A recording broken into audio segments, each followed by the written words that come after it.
Good evening. എൻ്റെ പേര് Chandramathi. Professionally ഞാനൊരു ടീച്ചറാണ്.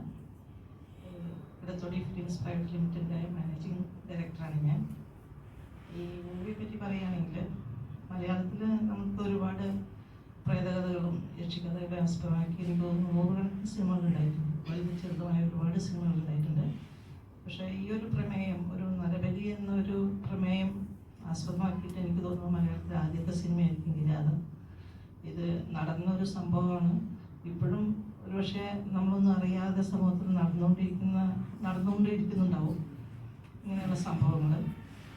അപ്പോൾ ഇത് അന്ധവിശ്വാസത്തിൻ്റെ പേരിൽ മനുഷ്യനെ ബലി കൊടുത്ത് നേട്ടങ്ങൾ ഉണ്ടാക്കാം എന്ന് ചിന്തിക്കുന്ന ഒരു വിഭാഗം മനുഷ്യർ ഈ ആധുനിക കാലത്തും നമ്മുടെ ഇടയിൽ ജീവിച്ചിരിക്കുന്നു. അത് സമൂഹത്തിനോട് കാണിക്കാനും അത് അങ്ങനെയുള്ള സംഭവങ്ങൾ ആർക്കും ഒന്നും നേടിക്കൊടുക്കുന്നില്ല എന്ന് തുറന്നു കാണിക്കുകയും ചെയ്യുന്നു കിരാതിലൂടെ. നല്ലൊരു മൂവിയാണ്. ഇതിൽ മെയിൻ ആർട്ടിസ്റ്റുകളായിട്ട് അല്ലെങ്കിൽ ഇത് ലീഡ് ചെയ്ത് കൊണ്ടുപോകുന്ന ആർട്ടിസ്റ്റുകളൊക്കെ പുതുമുഖങ്ങളാണ്. എല്ലാവരും പുതുമുഖങ്ങളാണെങ്കിലും അത് അറിയിക്കാത്ത രീതിയിൽ അവരവരുടെ ക്യാരക്ടേഴ്സ് അവരെല്ലാവരും വളരെ ഭംഗിയായി ഗംഭീരമായി ചെയ്തിട്ടുണ്ട്. എല്ലാവരും ഈ സിനിമ പോയി കാണണം എന്നാണ് എന്നിട്ട് വിലയിരുത്തുക. നന്നായിട്ടാണ് ഞങ്ങളുടെ ഡയറക്ടറും ഇത് ചെയ്തിട്ടുള്ളത്, ആർട്ടിസ്റ്റുകളും ചെയ്തിട്ടുള്ളത്. ഇത് പ്രേക്ഷകർക്കായിട്ട് സമർപ്പിക്കുന്നു. Thank you.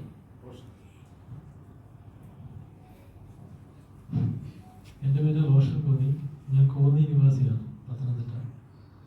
അപ്പോൾ എൻ്റെ ചുറ്റുവട്ടത്ത് നടന്നൊരു സംഭവമാണ് എന്തോരം നിരവധി എല്ലാവരും കേട്ടിട്ടുള്ള കാര്യങ്ങളായിരിക്കും. അപ്പോൾ അതിൽ നിന്നാണ് ഞാൻ ഈ കഥ ഉണ്ടാക്കിയത്. ഇപ്പോൾ കേസ് നടക്കുന്നതുകൊണ്ട് നമുക്ക് ആ കഥ അതുപോലെ എടുത്ത് ചിത്രീകരിക്കാൻ കഴിയില്ല. അതുകൊണ്ട് നമ്മൾ അതിനെ വേറെ രീതിയിലേക്ക് മാറ്റി അതിനെ ഇപ്പം എന്നാൽ ആ മെസ്സേജ് നമുക്ക് നഷ്ടപ്പെടാത്ത രീതിയിൽ ആൾക്കാർക്ക് മനസ്സിലാവുന്ന രീതിയിലാണ് ഇപ്പോൾ ഈ കഥ ഒരുക്കിയിരിക്കുന്നത്.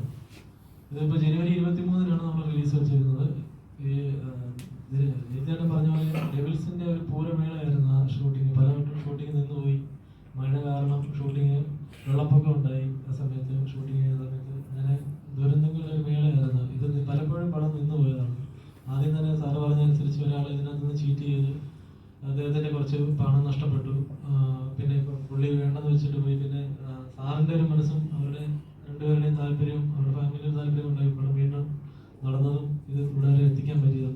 ഷൂട്ടിംഗ് എങ്ങനെയും നടക്കാം, പക്ഷേ ഇത് തിയേറ്ററിലെത്തിക്കുക എന്ന് പറയുന്നത് വലിയൊരു കടമ്പയായിരുന്നു. ഈ നിമിഷം വരെ ഇപ്പോഴും ഞങ്ങൾ അതിൻ്റെ ചർച്ച ചെയ്യാം. അതുപോലൊരു റിസ്ക് ആണ്. അപ്പം ഫസ്റ്റാണ് അവരുടെ അറ്റംപ്റ്റും എൻ്റെയും ഫസ്റ്റ് പടമാണ്. അപ്പോൾ അതിന് വലിയ റിസ്ക് എടുത്താണ് നമ്മൾ ഈ പടം കൊണ്ടെത്തിച്ചത്. അപ്പം എനിക്കിപ്പോൾ പറയാനുള്ളത് വെച്ചാൽ അത്യാവശ്യം നല്ല രീതിയിലുള്ള മേക്കിങ്ങും നമ്മുടെ സാമ്പത്തികത്തിനൊത്ത രീതിയിലുള്ള ആർട്ടിസ്റ്റുകളും നമുക്ക് വെച്ച് ഈ പടം ചെയ്തിട്ടുണ്ട്. എൻ്റെ പരമാവധി ഞാൻ കോതിയിലാണ് മുഴുവൻ ഷൂട്ടിംഗ് നടത്തിയത്. 1-2 സീൻ മാത്രമേ എറണാകുളം നോക്കേണ്ടിയുള്ളൂ. പരമാവധി നന്നായിട്ട് ചെയ്യാൻ എൻ്റെ കെൽപ്പിനും സാമ്പത്തികത്തിനും ചെയ്യാൻ പറ്റുന്ന രീതിയിൽ നമ്മളത് ഷൂട്ട് ചെയ്തത്. ആദ്യം ഷോർട്ട് ഫിലിമായിട്ടാണ് ഇത് പ്ലാൻ ചെയ്തത്. അതിൻ്റെ ഒരു നിലവാരത്തിൽ നമ്മളാണ് അത് ഉദ്ദേശിച്ചത്. പിന്നെ അന്ന് ഷൂട്ടിങ് കഴിഞ്ഞ പിന്നെയാണ് സാറ് വന്നതും. പിന്നെ നമ്മൾ കുറച്ചൊക്കെ ഡെവലപ്പ് ചെയ്ത് ഒരുപാട് മാറ്റങ്ങൾ വരുത്തി സിനിമ നിലയിലെത്തി. 4 പാട്ടുണ്ട്. അരിസ്റ്റോ സുരേഷായിട്ട് ഒരു നാടൻ പാട്ട് ഇതിൽ പാടിയിട്ടുണ്ട്. പിന്നെ അത്യാവശ്യം കണ്ടിരിക്കാൻ 2 മണിക്കൂറും 15 മിനിറ്റും നമ്മൾ അതിന് മാന്യമായിട്ടുള്ള രീതിയിൽ ആൾക്കാർക്ക് ബോറടിക്കാത്ത രീതിയിൽ പരമാവധി ചെയ്യാൻ ഞാൻ ശ്രമിച്ചിട്ടുണ്ട്. പിന്നെ നിങ്ങളാണ് അത് വിലയിരുത്തേണ്ടത്, വിജയിപ്പിക്കേണ്ടതൊക്കെ. ഞങ്ങളാൽ കഴിയുന്നതെല്ലാം ഞാൻ ചെയ്തിട്ടുണ്ട്. പിന്നെ വലിയ വമ്പൻ സിനിമകളോട് കിടപിടിക്കുന്ന രീതിയിലോ ടെക്നിക്കലായിട്ടോ അല്ലെങ്കിൽ ക്വാളിറ്റിയോ അങ്ങനെയൊക്കെ അല്ലെങ്കിൽ അതിൻ്റെ ബാക്ക്ഗ്രൗണ്ട് അത്രയും ഉണ്ടാവില്ല. കാരണം ചെറിയൊരു പരിമിതിയിൽ ചെയ്ത പടമാണ്. അപ്പോൾ അതിനെ വെച്ച് കമ്പയർ ചെയ്യാതെ അല്ലെങ്കിൽ അതിനെ വെച്ച് നമ്മൾ വലിയ ട്രോൾ ചെയ്യോ ഇതാണ് പടം ആ രീതിയിൽ നമ്മൾ ട്രോളിക്കൊല്ലാതെ നമുക്ക് ചെറിയൊരു ബഡ്ജറ്റിൽ പുതുമുഖങ്ങളെ വെച്ച് ചെയ്യുന്ന ഒരുപാട് സംവിധായകർ ആഗ്രഹിച്ച് നടക്കുന്നവരുണ്ട്, കഷ്ടപ്പെടുന്നവരുണ്ട്. അവർക്കൊരു പ്രചോദനമായിട്ട് വരട്ടെ എന്നാണ് എൻ്റെ ഒരു പ്രാർത്ഥനയും എൻ്റെ ഞങ്ങളുടെ എല്ലാം ഒരു ഇത്.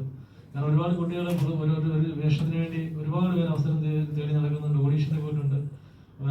ഈ പടത്തിൽ തന്നെ ഓഡീഷന് ഒരു പയ്യൻ ബൈക്ക് വിറ്റിട്ട് ഓഡീഷന് പിന്നെ പൈസ കൊടുത്തിട്ട് പടം അവനെ അവസാനം പറ്റിച്ചെന്ന് പറഞ്ഞിട്ട് വന്നിട്ടാണ് ഞാൻ ആ പടത്തിൽ ഒരു ക്യാരക്ടർ കൊടുത്തത്. മോഡലിംഗാണ് എല്ലാവരും വിളിച്ചത്. അവർക്കെല്ലാം അവസരം കൊടുത്തിട്ടുണ്ട്. ആരുടെയും ഒരു പൈസ പോലും വാങ്ങിയിട്ടുമില്ല. അവരാരും നമ്മളതൊന്നും ചോദിച്ചതുമില്ല.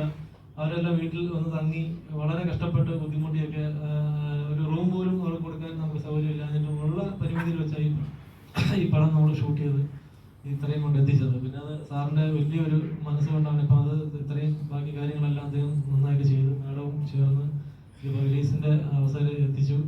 അദ്ദേഹത്തിനും എല്ലാവർക്കും നന്ദി. ഇപ്പോൾ ഈ പടം എല്ലാവരും തിയേറ്ററിൽ പോയി